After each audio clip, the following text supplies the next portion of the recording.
अस्सलाम वालेकुम नाज़रीन, प्रोग्राम विजन पर राजा आतिफ जुल्फ़िकार के साथ आपकी खिदमत में हाजिर हूँ।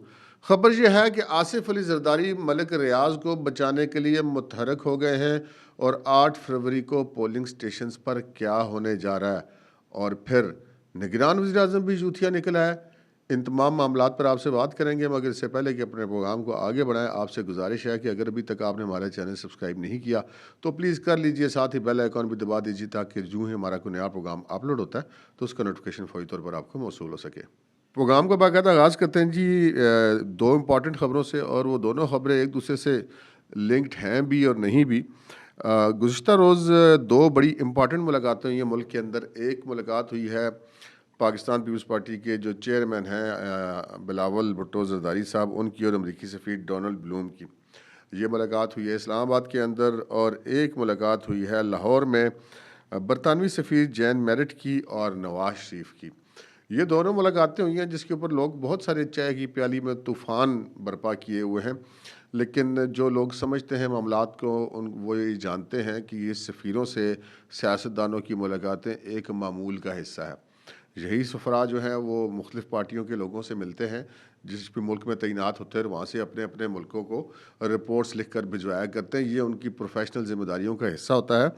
और सियासतदान जो किस मुख्तलिफ़ पार्टियों के हुकूमत के सियासतदान हों या अपोजिशन के सियासतदान हों, ये उनसे मिलते रहते हैं। और ख़ुसूसन अमेरिका और बरतानिया की तो ये रवायत रही है कि वो तो जिस भी मुल्क में उनके सफ़ीर तैनात होते हैं, वहाँ की हुकूमती और अपोजिशन की तमाम पार्टियों के साथ वो राब्ते में रहते हैं। दूसरी बड़ी दिलचस्प खबर सामने आई है जी कि 9 मई के बाद से लेके एक बंदा गायब था जी। बड़ा पुरस्रार तौर पे गायब हुआ है। ऐसा गायब हुआ कि पता ही नहीं चल रहा था कि उसको ज़मीन खा गई कि आसमान निकल गया। हुआ ये कि आपको पता ना, इमरान खान साहब ने एक रेडियो के डीजे को अपना स्टेज सेक्रेटरी बनाया। अपना स्टेज सेक्रेटरी बनाने के बाद उसको सेनेटर बना दिया। और वो थे जनाब सेनेटर फैसल जावेद खान साहब। वो उनको तो बस इसी बात पे सेनेटर बनाया था कि वो बस इमरान खान की आमद का ऐलान बड़े ज़बरदस्त तरीके से करते थे। लेकिन जिस दिन से 9 मई हुआ, उस दिन के बाद से फैसल जावेद साहब का पता कोई नहीं चल रहा था। अब अचानक वो पकड़ लिए गए हैं। और पकड़े किसने? पकड़े हैं जनाब वो जो एंकर पर्सन है जावेद चौधरी साहब। उन्होंने अपने व्लॉग में इस बात का इंकशाफ किया कि जी फैसल जावेद साहब तुर्की में एक तकरीब के अंदर पाए गए हैं और वहाँ पे वो कैमरों की ज़द में आ गए हैं। अच्छा, ये भी एक बड़ी दिलचस्प बात है कि वो फ़रख हबीब साहब पकड़े जाते हैं तो वो ग्वादर से ईरान की तरफ जाते हुए पकड़े जाते हैं। फैसल जावेद साहब भी तुर्की से जाके बरामद होते हैं, और भी काफ़ी लोग तुर्की से जाके बरामद होते हैं। तो ये क्या बलूचिस्तान के रास्ते से ईरान और ईरान के रास्ते से तुर्की तो नहीं जा रही? ये वही इंसानी स्मगलिंग वाला जो रूट है ये इस्तेमाल हो रहा है? क्यों कर इस्तेमाल हो रहा है? कैसे इस्तेमाल हो रहा है? ये बात की बात है। लेकिन फैसल जावेद साहब को पता लग गया कि जनाब वो इस वक्त कहाँ हैं।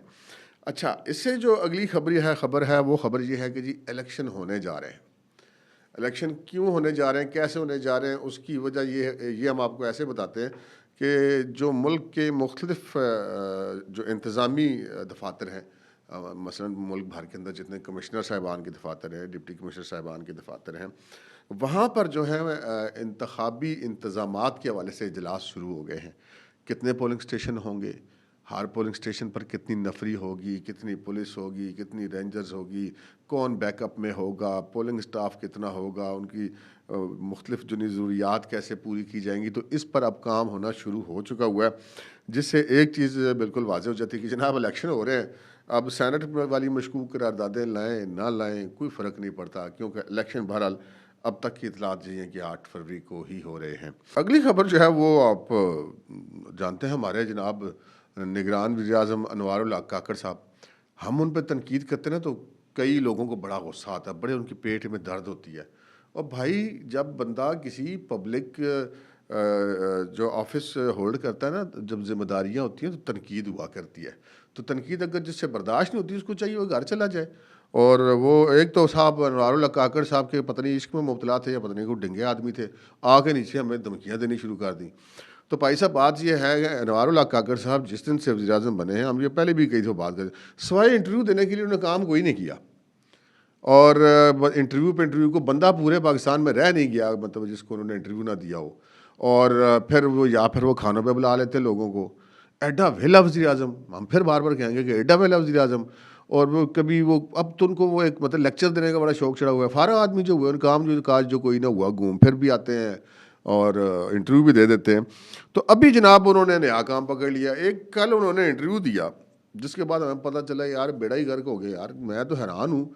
और ये शहबाज शरीफ साहब प्राइम मिनिस्टर थे, राजा रियाज साहब अपोजिशन लीडर थे, उन्होंने इस बंदे का नाम दे किस तरह दिया वज़ीर आज़म के लिए?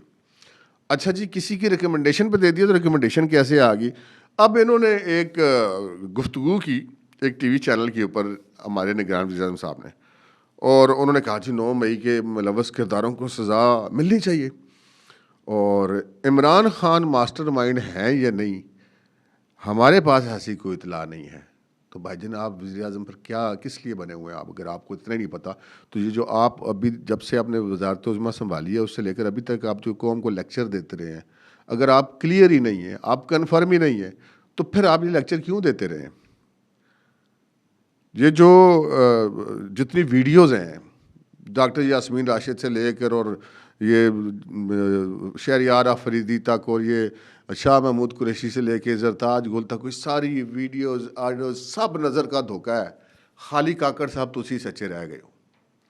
अच्छा, मैं ये सोच रहा था कि ये भाई साहब ने ये मतलब है किस चक्कर में ये बात कर दी। अब ये जो बात कर रहे हैं ना, ये कोई मामूली बात नहीं है। आप एक इस वक्त एक वज़ीर आज़म के ओहदे पर बैठे हुए हैं, आप ये बात कर रहे हैं कि मुल्क में 300 से ज़ायद मकामात पर हमले करने वाले के मास्टरमाइंड के बारे में आप प्राइम मिनिस्टर और आपको अभी तक इल्म ही नहीं है, आपका जहन ही क्लियर नहीं है। तो आप फिर किस तरह किसी के खिलाफ ट्रायल चला रहे हैं या किस तरह किसी के खिलाफ आप केस बना रहे हैं? अच्छा, मैं नहीं समझ आता कि ये बंदे को हुआ क्या है। आगे चल के जो उस बंदे ने बात बताई ना, मैं समझ गया बेड़ा गर्क हो गया। इन्होंने कहा कि जनाब 2013 और 2018 में मैंने पीटीआई को वोट दिया था। मैं समझ गया, मैंने कहा भाईजान यूथिया निकला है। उस वक्त तो वज़ीर आज़म बनने के शौक में बन गए वज़ीर आज़म, लेकिन वो अंदर से जा नहीं रहा युथ्यापा। प्रॉब्लम तो ये है। अब मसला अच्छा, ये भी एक सबूत है कि वज़ीर आज़म जो इलेक्शन है वो 8 फरवरी को हो रहा है। कैसे? अब इनको पता है 8 फरवरी तक मैं वज़ीर आज़म, उसके बाद तो मैं फारग हो जाऊँगा। तो अब आगे पीटीआई के अंदर अपने कागज़ ठीक करने की कोशिश कर रहे हैं। लगता है जिस तरह वो वज़ीर दाखिला साहब सरफराज बुगटी साहब जब वजारत छोड़ के गए हैं तो पीपल्स पार्टी में शामिल हो गए हैं, ये साहब जो हैं वो पीटीआई में जाने के चक्कर में होंगे। मुझे तो इनके इस इंटरव्यू से कम यही लगा है। तो ये मामला है कि आप ये जो बात आपने फरमाई है जनाब काकड़ साहब कि आपको क्लियर ही नहीं है और मेरे पास कोई ऐसी इतला नहीं है। मेरा ख्याल है प्राइम मिनिस्टर के बराह रास्त मातहत काम करती है पाकिस्तान की number 1 agency ISI। Intelligence bureau भी आप ही के मतहत काम करता है। या तो आप इतने मतलब फारग आदमी है कि आप उनकी रिपोर्टें नहीं पढ़ते, आपके पास इतला ही कोई नहीं है, तो छोड़ें ये वज़ारत उज़्मा। किस लिए आपने वज़ारत उज़्मा के ऊपर बैठे हुए आप? मतलब एक नेम प्लेट लगानी थी, वो तो लग गई ना। वो ठीक है, अब आप एक दफ़ा वज़ीर आज़म रह गए हैं तो कम से कम जाते जाते जो नहीं है वो सारे किए कराए पे पानी फेर कर ना जाए। वैसे ये सवाल होना चाहिए जो इन्होंने हरकत फरमाई है प्राइम मिनिस्टर काकड़ साहब ने, ये सवाल शहबाज शरीफ साहब से भी होना चाहिए, राजा रियाज से भी होना चाहिए, और जिन एजेंसियों ने इन साहब का नाम अप्रूव किया उनसे भी होना चाहिए। मतलब जिस आदमी को यही नहीं पता कि 9 मई का मास्टरमाइंड कौन था, मतलब 9 मई को अब मतलब 8-10 महीने हो गए हैं और इनको वज़ीर आज़म बने भी इतना अरसा हो गया, तो या तो मतलब इनके खिलाफ कार्रवाई करें, तो या फिर अगर इनको कोई रिपोर्टर नहीं देता तो फिर पूछें भाई इनको क्यों नहीं रिपोर्टर देते, इतना फारूक वज़ीर आज़म क्यों बिठाया हुआ है? फिर तो बंदा वज़ीर आज़म बन जाए तो कम से कम वज़ीर आज़म जैसी बात करनी चाहिए ना। आपकी गुफ्तगू से लगना चाहिए कि आप प्राइम मिनिस्टर हैं। ये नहीं कि आप सिर्फ मतलब वो हाथ में मोबाइल पकड़ के जो नहीं है वो तंजिया जुगते मार रहे हों बैठ के और मतलब फारग इंटरव्यू देने होते हैं। बंदा कोई ऐसा काम भी कर लेता है जो वज़ीर आज़म के शायान शान हो। इस मुल्क की सारी सिक्योरिटी जो है वो स्टेक पर लगी 9 मई को। आप कहते हैं मेरे पास ऐसी इतला ही कोई नहीं है। भाईजान आप काउंसलर नहीं, आप वज़ीर आज़म हैं। हैरत की बात है यार। अभी भी वैसे मेरा ख्याल है जो रह गया ना महीना खंड, उनको वज़ीर आज़म बदल लें जनाब। मतलब जिस वज़ीर आज़म को अगर इतना अर्सा वज़ीर आज़म रहने के बावजूद उसके पास इतला ही कोई नहीं है कि 9 मई का मास्टरमाइंड इमरान खान है या नहीं है या कोई और है, तो फिर क्या बंदा कहे जी इससे ज़्यादा। बहरहाल ये पता लग गया कि भाईजान जो है वो कहते हैं ये मुख्तलिफ इदारों में तहकीकात होंगी 9 मई के हवाले से, रतबी नतीजे के साथ पहुँच गए तो ISPR के ज़रिए सबसे शेयर कर दी जाएगी। भाईजान वो ISPR ने शेयर करनी है तो आप फिर क्या कर रहे हैं यहाँ पर? आपको तो पता ही होगा ना, प्राइम मिनिस्टर हैं आप मुल्क के। चलें जी, खैर हमें हमारा कोई ज़ोर थोड़ी चलता है। अच्छा जी, दूसरी खबर की तरफ आते हैं जो आसिफ अली ज़रदारी साहब के हवाले से हमने आपसे की। आसिफ अली ज़रदारी साहब मलक रियाज़ को बचाने के लिए सरगर्म हो गए। वो कैसे? वो हम आपको बताते हैं ऐसे कि आपको पता है मलिक रियाज के ऊपर जो ज़्यादा जो चार्जेस हैं वो तो बैरी टाउन कराची के हवाले से ज़्यादा जो वो फंसे हुए हैं मुख्तलिफ मामलात के अंदर। अलकादर ट्रस्ट वाला तो चलो है ही है ना, लेकिन वो जो रकम लेके गए थे बाहर वो सारी कराची शराची वाला मामला था। तो अब हुआ ये कि जी हमारे जो यार दोस्त रिपोर्टर जाते हैं डाला जेल के अंदर कवर करने के लिए, उन्होंने देखा जनाब फारूक एच नायक साहब जा रहे हैं। फारूक एच नायक जो साबिक चेयरमैन सैनेट पाकिस्तान पीपल्स पार्टी के बड़े मतलब सॉलिड उनके रहनुमा हैं और बड़े अच्छे वकील भी हैं, इसमें कोई शक की बात नहीं है। और वो आए हैं, रिपोर्टरों ने पूछा पाछा जनाब ये फारूक नायक साहब जेल में क्या करें? उनका जी पेश होने के लिए। उनका किस केस में? उनका जी मलिक रियाज साहब की तरफ से पेश होने हैं 190 मिलियन पाउंड वाले केस में। अब फारूक नायक 190 मिलियन पाउंड वाले केस में मलिक रियाज के मुकदमे की पैरवी करने आए हैं। फारूक नायक आसिफ अली ज़रदारी की मर्जी के बगैर ऐसा नहीं कर सकते।